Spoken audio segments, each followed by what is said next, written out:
tal yoo xam ne rafetul yooyu parce que beesu na loolu kenn ku ne nañ ko jox cëram kenn ku ne nañ ko jox wàccuwaayam du ñu wàññil dara ci li ñuy def askan wi yeewu na ba mu mat sëkk lenn rek la askan wi di xaar fi mu ne nii mooy ñu siffler élection loolu rek la askan wi di xaar diggante fii nag ak ñuy siffler élection am na loo xam ne ñun ñoo ko war a moytul suñu bopp ndax li ñuy def nii kenn mënu ko ci réew mi li ñu am nii kenn amu ko kon yéen a takk caq bi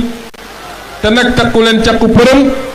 takku leen caqu wurus yéen caqu jamaa ngeen takk yéen waa Pastef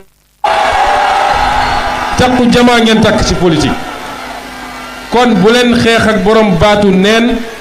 ci loo xam ne jaru ko mu leen yàqal rawatina ndaw ñi nag surtout